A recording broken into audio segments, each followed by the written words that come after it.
Right. Saliya, guess what? How are you? I'm good. And you know what time it is?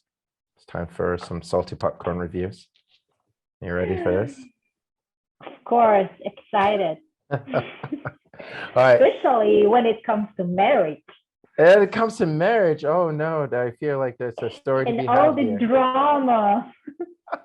That's why I don't get married. Oh, is that right? Okay. Well, I plead the fifth on this one before I start, losing friends and family potentially, and potential bays and side bays and all that stuff. So I guess ultimately we kind of did our homework and we said that, you know what, let's sit down and talk about a movie, Marriage Story.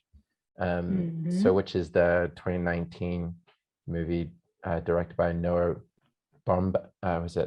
Noah Baumbach, featuring Adam Driver and Scarlett Johansson, who are essentially two married people, at least at the start of the movie, that have a 7-year-old son. And through the course of the 2 hours and 60-minute runtime, they essentially talk about, what kind of led them down the path of divorce and the nuances and what they had to do to get to essentially accepting that they are getting divorced.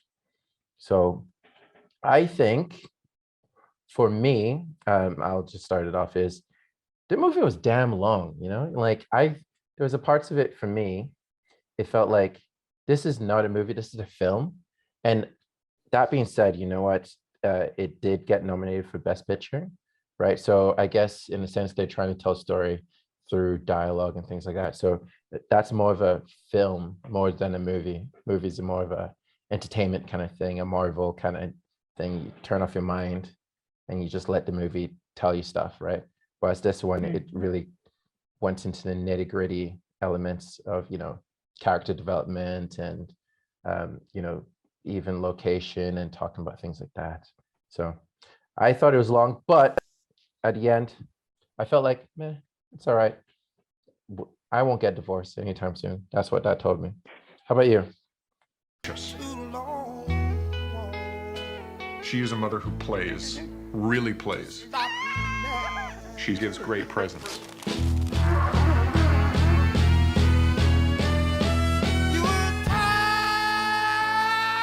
She's competitive. What? Are you kidding me? You want to be free. She knows when to push me. Oh, baby, down on my knees. And when to leave me alone. Please don't make me stop now.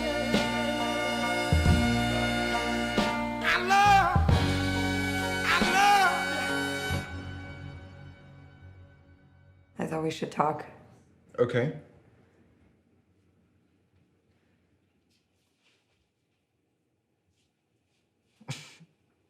I don't know how to start.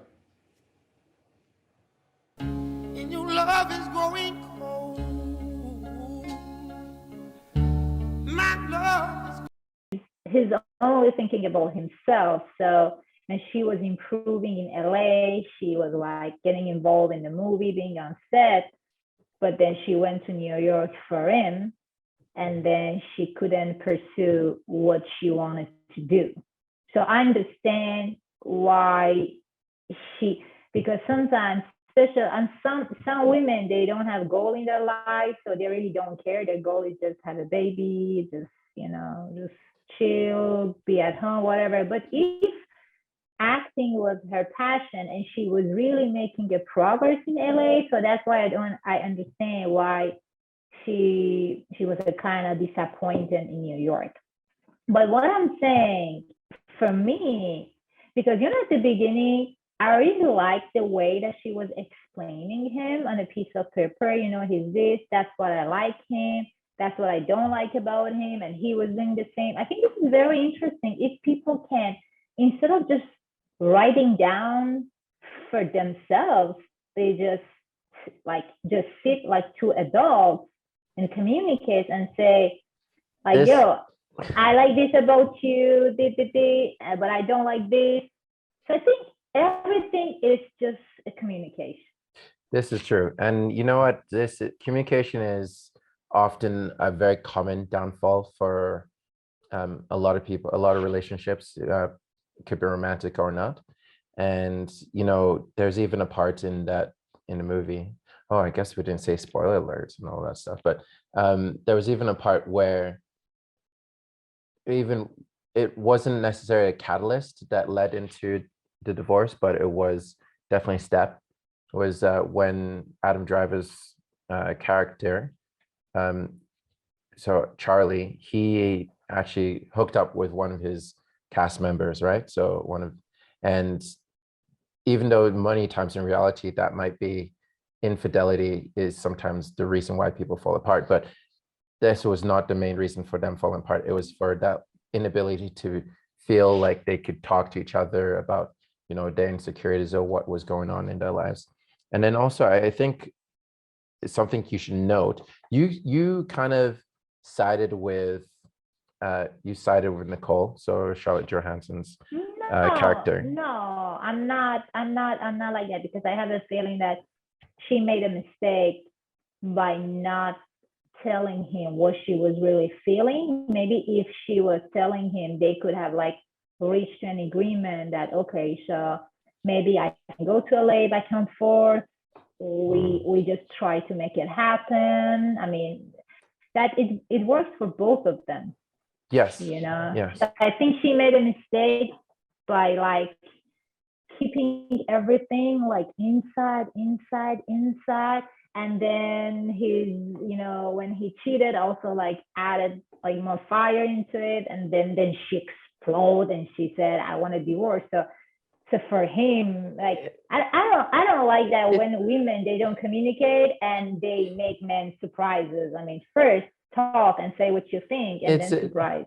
I'm not like Nicole's fan. Okay, that's good, because I think this is something that Noah also tried to allow us to understand in his depiction of divorce. He has gone through divorce himself, kind of thing, and this is like a reflection of his own life.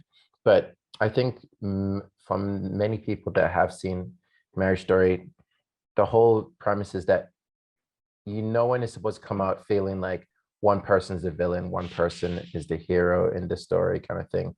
And you kind of hear both sides of the story. And the whole East Coast versus West Coast thing, there was definitely merits for each one being in their specific location. But however, at the end of the day, you gotta like make your best informed decision.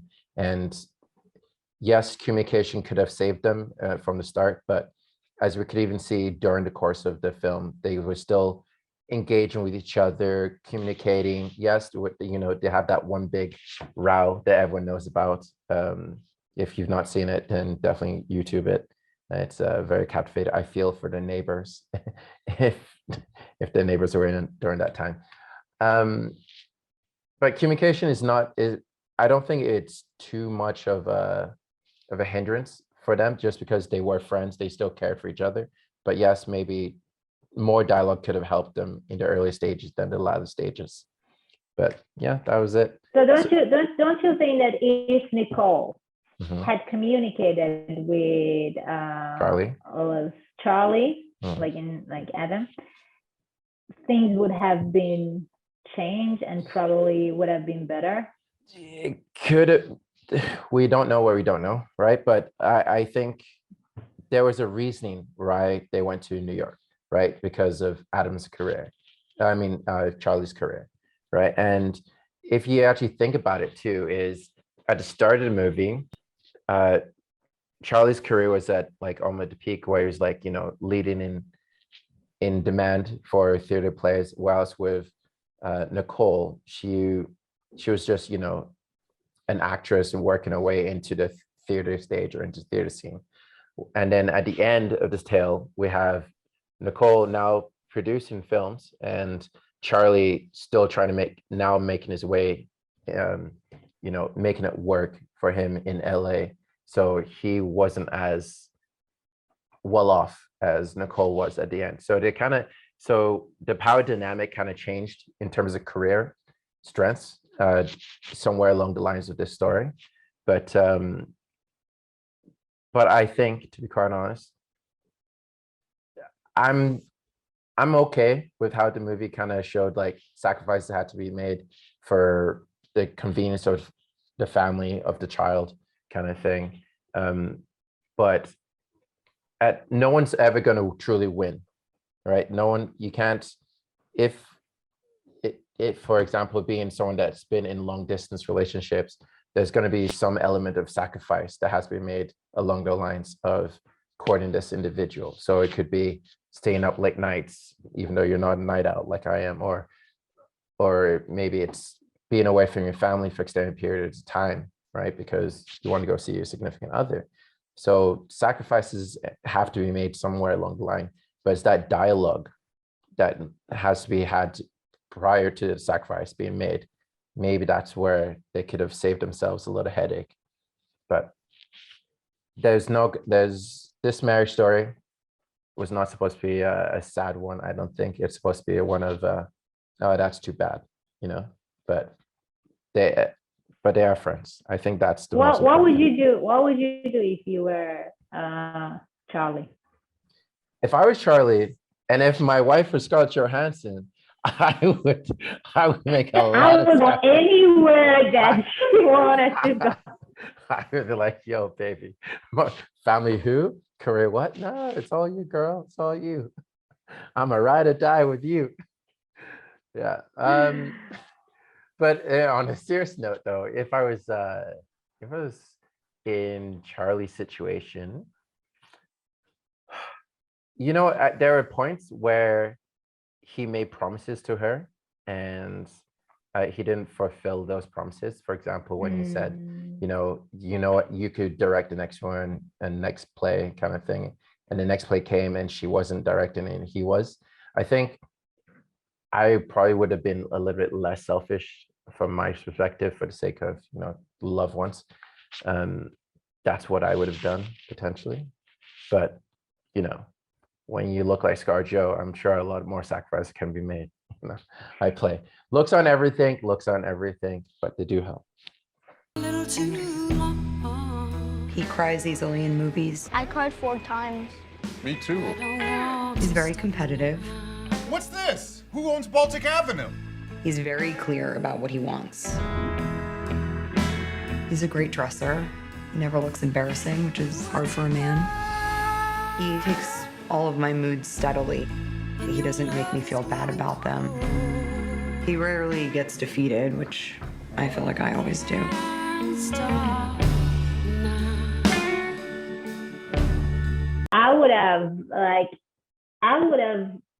I wouldn't go for divorce like too soon. I mean, not too soon. I know that but I would have tried to talk to him and see what we can do that we're both happy. Maybe it's harder, but I would have maybe I would have tried to tell him, okay, what if our son can go to school in LA for a while to see, maybe I can go and to see how my career goes there, and then we just see each other, or maybe you can try. I mean, it's hard. That's good in theory, but practicality, it would be hard. But yeah, maybe that could have been played, but even myself as a career individual, I don't know. I feel like for all that to work, someone has to definitely still sacrifice something, right? Yeah. And I don't know, or maybe it could have been done, but it's a big ask to have of your partner, and it all depends on who your partner is if they can, do that, right? And a big thing for them was, where is their son going to grow up kind of thing. I don't want the son to grow up in LA because it's all pretentious and things like that, and you can see how much that kind of bothered Charlie too, as they even did like family events together, and he's like, no, this is not how we used to doing it back home. He's like, no, this is how we do it now in LA. So I don't know, these all for me hypotheticals because I don't have a kid, but I can understand the struggles, but it's all good. But I didn't like the ending. You I didn't was like the ending. You still expecting. didn't. No, I was expecting that, after all that drama and then when they talk and everything, they can try to figure out how to be together. So I didn't Oh, want them to get sorry. divorced. No, no happy ending for you. Sorry. But you want to know something that really surprised me though, when I watched it was there's this one part where where the lawyers were essentially duking it out in court, or like they said one snide thing to each other, and then all of a sudden, like the next day, Charlie and Nicole just like talk to each other like nothing happened. I'm like, yeah, someone called me a bad mother, or like they, used the one small thing against me like that. I would give that She was person a an lot of side eye. alcoholic. Exactly. I was like, damn. You know what? To be quite honest, they did try to go with the like softer approach at start, but the lawyers just really drove it right up the wall to another perspective altogether. So The lawyer, they're only thinking about the money. So I guess. there's the money, the win rate. I think that's mostly it. But yeah, I don't know. This is just our amateur perspective of this. So I guess in running up, what is one good, one bad thing that you liked about the movie, the characters, anything?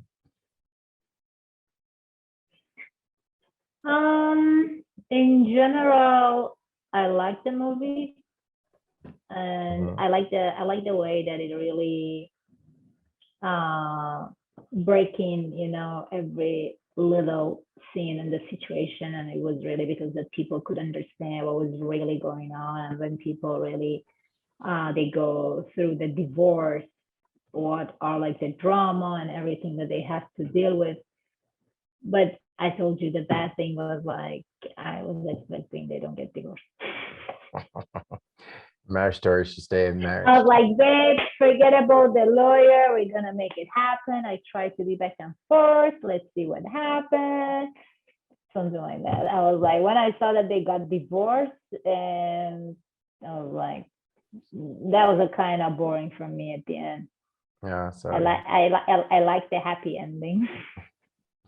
Yeah, so we should stick to Disney movies. It's all right. Yeah, and then for myself, one good thing that I liked about it was that it didn't over villainize one person.